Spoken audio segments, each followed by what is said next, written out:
Hello everyone, इस video में हम पढ़ेंगे इंग्लिश एनसीईआरटी क्लास 8 का chapter 7 a visit to Cambridge. तो जो ऑथर होते हैं, जो इस चैप्टर जिन्होंने लिखा हुआ है, उनका नाम है फिराडौस कांगा। वो एक राइटर हैं और वो कहाँ जाते हैं विजिट पे? कैम्ब्रिज में जाते हैं। मतलब वो इंग्लैंड घूमने जाते हैं और इंग्लैंड में वो कैम्ब्रिज जाते हैं और कैम्ब्रिज में जा कर के वो स्टीफन हॉकिंस से मिलते हैं। स्टीफन हॉकिंस एक डिसेबल्ड है या फिर आप उन्हें डिफरेंटली एबल्ड कह सकते हैं। वो एक बहुत बड़े साइंटिस्ट हैं हमारे टाइम के और उनको प्रॉब्लम है पैरालिसिस की और उसकी वजह से वो पूरी लाइफ जो है 22 ईयर्स की एज के बाद से वो व्हील चेयर पर ही हैं। अब तो उनकी डेथ हो गई है शायद 76 की एज में अप्रॉक्स, शायद उनके, मुझे अच्छे से याद नहीं है, उनकी अब डेथ हुई है, रिसेंटली हुई है। तो तब से 22 ईयर्स की एज के बाद से वो व्हील चेयर पर ही रहे पूरी अपनी लाइफ। और वो जो बोलते हैं, कैसे बोल पाते हैं वो? उनकी जो व्हील चेयर है वो क्या है, पूरी मैकेनाइज्ड व्हील चेयर है, कंप्यूटर से कनेक्टेड है। उसका एक बटन दबा के वो उनके माइंड के सिग्नल्स को डिटेक्ट कर लेता है और मशीन लाइक वॉइस में उनकी चेयर वो बातें बता देती है जो वो कहना चाहते हैं। और ये जो राइटर है हमारे, जिन्होंने चैप्टर लिखा है फिराडौस कांगा, वो एक जर्नलिस्ट हैं जो कि मुंबई में रहते हैं और वहीं पर वर्क करते हैं और राइटर भी हैं। ये कांगा जो है वो भी एक मतलब डिसेबल्ड ही हैं। उनकी जो ब्रिटल बोन्स रही थी बचपन से ही, क्या था, उनकी बोन्स ऐसी थी कि वो बहुत जल्दी टूट जाया करती थी और इसलिए वो भी व्हीलचेयर यूज़ करते हैं। तो जो ये हैं कांगा हैं, ये कहाँ जाते हैं? कैम्ब्रिज की विजिट पे जाते हैं और वो स्टीफन हॉकिंस से मिलते हैं और उनकी लाइफ के बारे में और अपनी लाइफ के बारे में, मतलब जो ये डिसेबल्ड पर्सन होते हैं, जो व्हील चेयर पर होते हैं, लोग उनकी तरफ कैसा नज़रिया रखते हैं और ऐसे रिएक्ट करते हैं कि मतलब थोड़ा अजीब सा, वो सब कुछ हमें बताया गया है इस चैप्टर में। तो ये राइटर जो है ये कहते हैं कैम्ब्रिज जो है मेटाफर बन गया है इंग्लैंड का उनके लिए। मेटाफर मतलब कोई भी चीज़ हो सकती है, जैसे कि सिंबॉलिक वे में हम यूज़ करते हैं। एक्चुअल तो वो वर्ड नहीं होता। जैसे कि मान लीजिए आपको, आपकी क्लास है, कोई क्लास हो रही है और बड़ी बेकार क्लास थी, आप कहते हैं अपने फ्रेंड से, यार इतनी बुरी क्लास थी, मेरा तो सर ही फट गया। तो सर आपका एक्चुअल में तो नहीं फटता ना, आपको प्रॉब्लम होती है, तो ये सर फट गया एक मेटाफर है प्रॉब्लम का। इसी तरीके से इंग्लैंड का जो मेटाफर है ऑथर के लिए, वो कैम्ब्रिज बन गया है। मतलब कैम्ब्रिज इतना अच्छा लगा, इतना इंपॉर्टेंट बन गया। और ये ऐसा इसलिए हुआ क्योंकि जब वो घूम रहे थे वहाँ पर, तो and it was strange that when I left it had become all together something else because I had met Stephen Hawkins there. और ये ऐसा इसलिए हुआ क्योंकि वहाँ पर ऑथर स्टीफन हॉकिंस से मिले। वो टूर पे थे, कैम्ब्रिज में घूम रहे थे। तो जो गाइड था वो बता रहा था ऑथर को कि जो हॉकिंस हैं वो काफ़ी बेचारे, मतलब पुअर मैन हैं, बेचारे हैं। पुअर मतलब गरीब नहीं, बेचारे हैं, क्योंकि वो डिसेबल्ड हैं। वो वर्दी सक्सेसर हैं आइजैक न्यूटन के। मतलब वो इतने महान हैं स्टीफन हॉकिंस की, आइजैक न्यूटन के जितने बड़े वो साइंटिस्ट हैं। मगर क्या है कि वो डिसेबल्ड हैं, अपनी चेयर से ही मूव कर पाते हैं, बोल नहीं पाते। ये सब बातें बोल रहा होता है उनका जो गाइड होता है, जो इस ऑथर का गाइड होता है। और ये भी बताता है कि उन्होंने जिस यूनिवर्सिटी में आइजैक न्यूटन ने काम किया था, जिस पोजीशन पे काम किया था, उसी पोजीशन पर अभी स्टीफन हॉकिंस हैं। और फिर क्या हुआ, वो बताता है कि एस्ट्रोफिजिस्ट हैं। वो एस्ट्रोफिजिस्ट मतलब होता है जो जो स्टार्स के बारे में, जैसे हमें साइड में बताया गया है, स्टार्स, प्लैनेट, इन सब के बारे में खोज करता है, रिसर्च करता है, वो एस्ट्रोफिजिस्ट होता है। तो and I started because I had quite forgotten that this most brilliant and completely paralysed astrophysicist, the author of brief history of time, one of the biggest bestsellers ever lived here। तो मतलब वो बता रहा होता है कि ये जो ऑथर हैं इन्होंने लिखा है ब्रीफ हिस्ट्री ऑफ टाइम भी, जो वन ऑफ द मतलब बहुत ज़्यादा बिकी है पूरी दुनिया में। ये सब कुछ जो है वो बता रहा होता है, जो गाइड होता है ऑथर को। तो चलते चलते जो ऑथर होते हैं उनको एकदम से मतलब मिलना होता है उनको स्टीफन हॉकिंस से। तो वो फटाफट से सोचते हैं कि जल्दी से मीटिंग फिक्स हो जाए। तो अपनी व्हीलचेयर के पास से ही वो फ़ोन के बूथ पे जाते हैं और फ़ोन के वायर को इतनी तेज़ खींचते हैं, मतलब ऐसा लगता है जैसे वो टूट ही जाएगा। और वो स्टीफन हॉकिंस के असिस्टेंट से बात करते हैं कि क्या मैं कुछ देर के लिए मतलब उनसे मिल सकता हूँ। तो उनको अपॉइंटमेंट मिल जाती है आधा घंटे के से मिलने की, मतलब कि आधा घंटे के लिए वो मिल सके, इतनी अपॉइंटमेंट मिल जाती है उनको।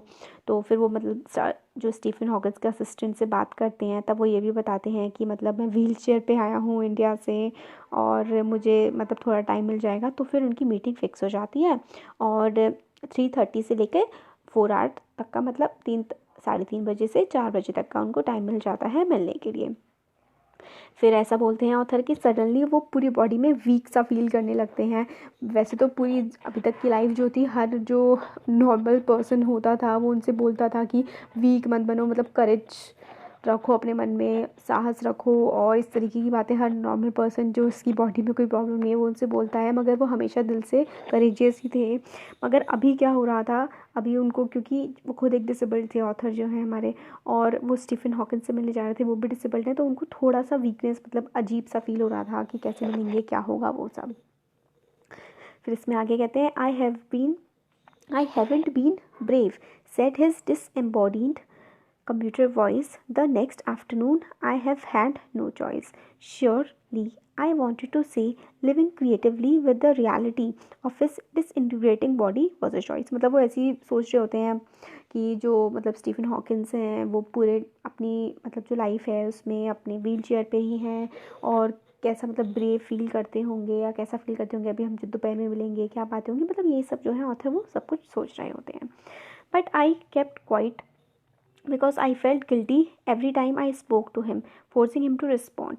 फिर जब मतलब उनसे मिलने पहुंच गए होते हैं तो वो ये सारी की सारी, पहले वो सोच रहे थे ऑथर की क्या होगा कैसे होगा, फिर ये सारी की सारी अब बातें कर रहे होते हैं जब वो उनसे मिलने पहुंच जाते हैं। तो फिर जब स्टीफन हॉकिंस बातें कर रहे होते हैं तो वो उनको चुपचाप बैठ के सुन रहे होते हैं।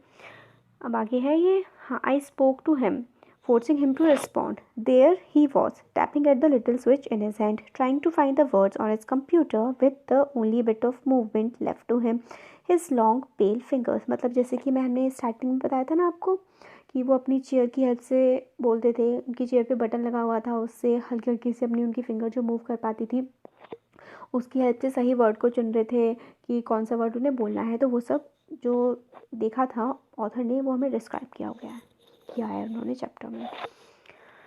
Every so often his eyes would shut in frustrated exhaustion, and sitting opposite him I could feel this anguish and the mind buoyant with thoughts that came out in frozen phrases and sentences stiff as scoops. मतलब यही है, थोड़ी सी difficult language use की हुई है author ने हमें बताने के लिए। वो ये बताना चाह रहे हैं कि जब जो स्टीफन हॉकिंस हैं वो वर्ड्स को ढूंढ रहे थे चेयर पे, तो मतलब थोड़ा सा एग्जॉस्टेड, थका हुआ से फील कर रहे थे, क्योंकि उन्हें शायद वो वर्ड्स मिल नहीं पा रहे थे जो वो बोलना चाह रहे थे। उनके माइंड में ब्योयेंसी थी, बहुत सारे थॉट्स थे। मतलब देखिए, ब्योयेंट का मतलब होता है इंटेंसिवली एक्टिव एंड वाइब्रेंट, और बहुत ज़्यादा एक्टिव वाइब्रेंट माइंड था, बहुत कुछ सोच रहे थे वो, मगर अपने वर्ड्स को इतना एक्सप्रेस वो सर्च कर रहे थे तो बता नहीं पा रहे थे। A lot of people seem to think that disabled people are chronically unhappy. I said, I know that's not true myself. Are you often laughing inside? तो वो जो ऑथर होते हैं वो बोलते हैं कि बहुत सारे लोग ऐसा समझते हैं कि जो डिसेबल्ड लोग होते हैं वो बहुत ही ज़्यादा दुखी होते हैं, पूरे टाइम दुखी ही रहते हैं। क्रॉनिकली अनहैप्पी मतलब पूरे टाइम दुखी ही रहते हैं। और मैंने ऐसा कहा, ऑथर बता रहे हैं कि मैं जानता हूँ, मैं भी डिसेबल्ड हूँ, ऐसा बिल्कुल भी सच नहीं है। और आप भी मतलब ऐसे ही सोचते होंगे, ये सब बातें सोच के हंसते होंगे, इस टाइप से ऑथर जो है वो बोलते हैं। फिर आगे, about 3 minutes later he responded, I find it amusing when people patronise me. फिर जो स्टीफन हॉकिंस हैं वो बोलते हैं 3 मिनट बाद, थोड़ी देर के बाद, मतलब कि मतलब मुझे बहुत ही अजीब सा लगता है, अम्यूजिंग लगता है, मतलब मजाकिया सा इस टाइप का लगता है कि लोग मुझे पेट्रोनाइज़ करते हैं। पेट्रोनाइज़ का मतलब होता है कि मतलब मैं कैसा हूँ और मतलब इतना बड़ा साइंटिस्ट हूँ, इस तरीके की बातें जो हैं लोग करते हैं। And do you find it annoying when someone like me comes and disturb you in your work. फिर जो ऑथर हैं वो स्टीफन हॉकिंस से पूछते हैं कि क्या आपको अच्छा नहीं लगता, मतलब आप चिड़चिड़े हो जाते हैं जब मेरे जैसा कोई आपसे आके मिलता है और आपको डिस्टर्ब करता है आपके काम में। The answer flashed yes, then he smiled his one way smile and I knew without being sentimental और silly that I was looking at one of the most beautiful man in the world. और जब author ने Stephen Hawkins से ये पूछा कि आप परेशान तो नहीं हो जाते मेरे जैसे लोगों से जो आपसे मिलने आते हैं, तो स्टीफन हॉकिंस ने येस कहा और फिर वो स्माइल करने लगे, वन वे स्माइल। मतलब ऑथर तो स्माइल नहीं कर पाए थे, मतलब उनको पता था कि फिर ऑथर ने सेंटिमेंटल नहीं हुए, इस बात से दुखी नहीं हुए या फिर कोई इस तरीके की हरकत नहीं की। फिर बस वो देखते रहे स्टीफन हॉकिंस को कि, और वो ऐसा बोलते हैं उन्हें कि मतलब मोस्ट ब्यूटीफुल मैन, सबसे खूबसूरत इंसान को वो देख रहे हो पूरी दुनिया में, इस तरीके का उनको लगता है। A first glimpse of him is shocking because he is like a still photograph, as if all those pictures of him in magazines and newspapers have turned 3-dimensional। और ऑथर ऐसा बोलते हैं, पहली बार उनको जब मैंने देखा तो मेरे को शौक सा लग गया, क्योंकि ऐसा लग रहा था जैसे कि जो पूरी की पूरी फ़ोटोग्राफ्स और सब कुछ उन्होंने देखा है न्यूज़पेपर्स में, मैगज़ीन में, वही जैसे 3D में आ गया हो, वही लाइव हो गया हो, उनको ऐसा लग रहा था ऑथर को। Then you see the head twisted sideways in a slump, the torso shrunk inside the pale blue shirt, the wasted legs. You look at his eyes, which can speak still, and they are saying something huge and urgent, it is hard to tell what. फिर मतलब पूरा describe कर रहे हैं वो Stephen Hawkins को कि जो उनकी आइज़, उनका जो सर था वो टेढ़ा हमेशा रहता था, और जैसे कि स्लम्प बिल्कुल घुसा हुआ, उनका जो पेट था वो अंदर घुसा हुआ था, उनकी पेल ब्लू कलर की शर्ट में, उनके जो लेग्स थे वो काफ़ी पतले थे, और उनकी आइज़ जो हैं वो ऐसा लग रहा था बिल्कुल कुछ कहना चाह रही हूँ, वो शांत थी मगर उसके बाद भी वो काफ़ी कुछ जैसे बोल रही हो, और ये समझ पाना मुश्किल था कि वो क्या कहना चाह रहे थे। But you are shaken because you have seen something you never thought you could be scene.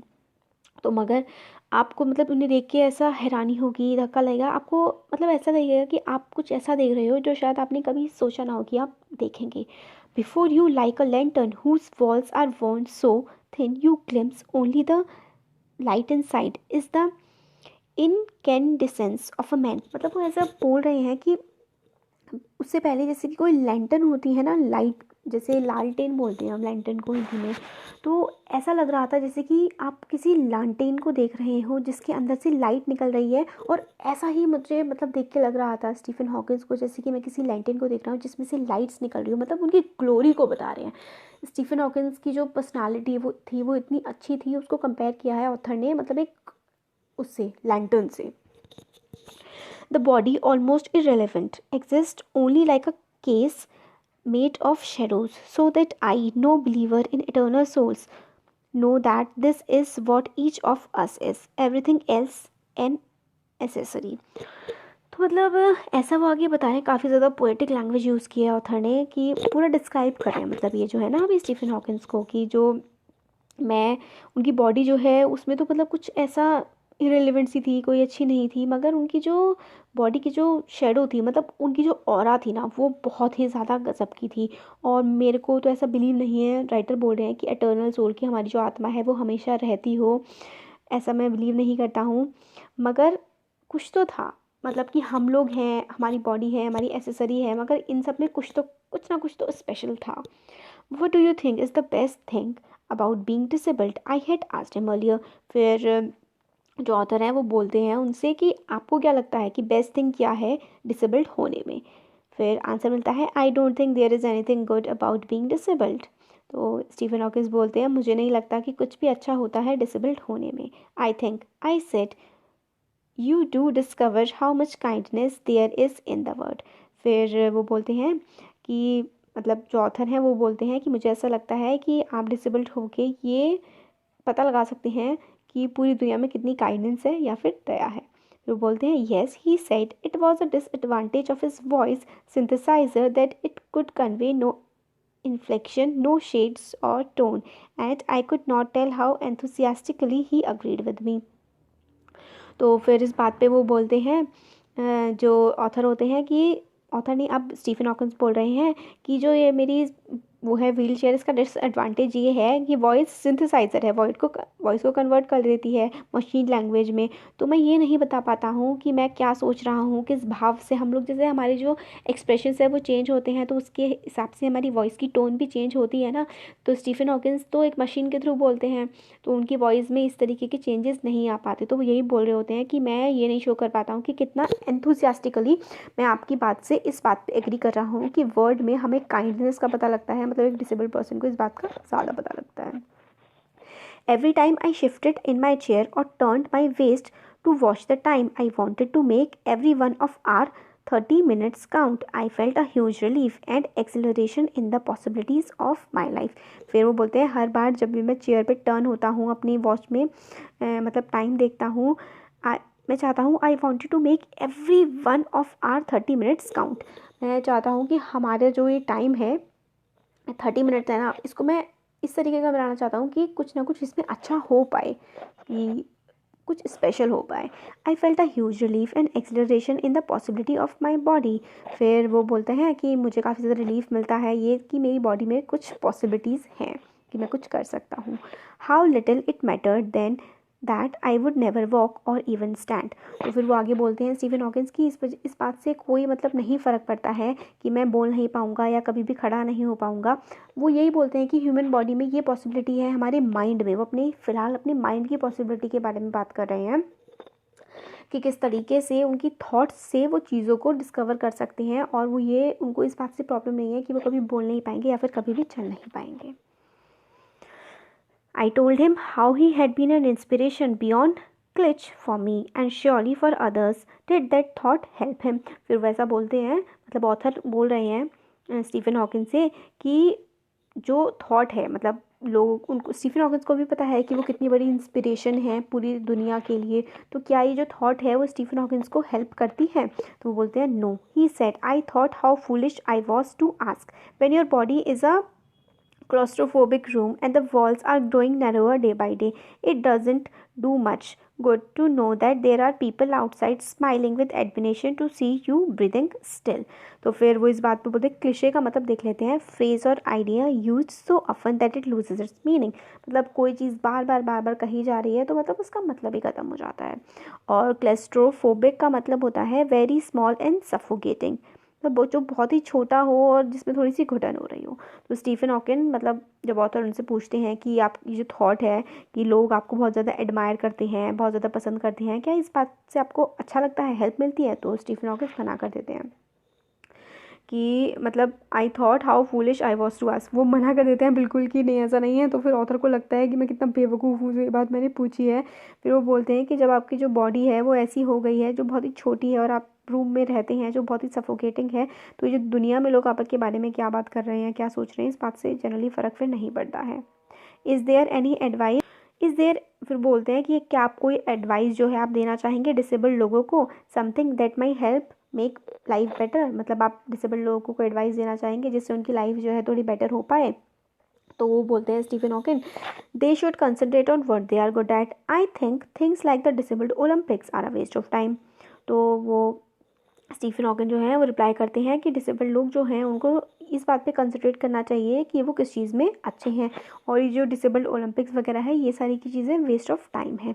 I know what you mean, I remember the year I would spend trying to play a Spanish guitar considerably larger than I was and how gleefully I had unstringed it one night.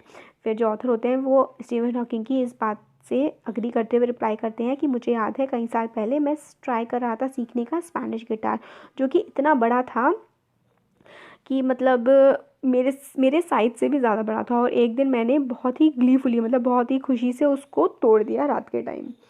The half hour was up, अब 1 घंटा ख़त्म हो गया था। आई think I have annoyed you enough, I said grinning thank you for. फिर वो 1 घंटा ख़त्म हो जाता है और फिर थैंक यू बोलते हैं कि मतलब ऐसे बोल के कि 1 घंटे में मैंने आपको सॉरी आधा घंटा ख़त्म हो जाता है, और ऑथर बोलते हैं आधे घंटे में मैंने आपको परेशान कर दिया। तो फिर थैंक यू बोल के जा रहे होते हैं। फिर तभी stay, I waited, have some tea, I can show you the garden. फिर जो स्टीफन हॉकिन होते हैं वो ऑथर से बोलते हैं रुको और मैं तुम्हें गार्डन दिखाऊंगा अपना, मतलब चाय पी के जाना और मैं तुम्हें अपना गार्डन दिखाता हूँ। The garden was a big as a park but Stephen Hawking covered every inch rumbling along in his motorised wheelchair while I dodge to keep out of the way. मतलब garden जो था वो बहुत ही बड़ा सा था, park के बराबर था, और स्टीफन हॉकिन अपनी चेयर पे बैठ करके पूरे के पूरे गार्डन में घूमे थे और एक एक कोने पे जा रहे थे। We couldn't talk very much, the sun made him silent, the letters on his screen disappearing in the glare. और उसके बाद जब वो गार्डन में थे उन लोगों ने काफ़ी ज़्यादा बात नहीं कही, और वो सन में जब थे तो बिल्कुल चुप हो गए थे, और उनकी जो स्क्रीन थी जिस पे लेटर दिख रहे थे वो भी मतलब अब उस पर कोई लेटर नहीं दिख रहा था। An hour later we were ready to leave, और 1 घंटे बाद हम लोग वहाँ से जाने के लिए रेडी हो गए थे। I didn't know what to do, मुझे नहीं पता था कि मैं क्या करूँ। I could not kiss him और cry, I touch his shoulder and wheeled out into the summer evening. और मतलब उस ऑथर को नहीं पता था कि वो क्या करें, ना ही वो उन्हें किस कर सकते थे ना ही रो सकते थे। तो ऑथर ने उनका शोल्डर छुआ और and wheeled out into the summer evening, और फिर अपने व्हील चेयर से वो बाहर की तरफ चले गए। I looked back and I new he was weaving दो ही वॉजेंट।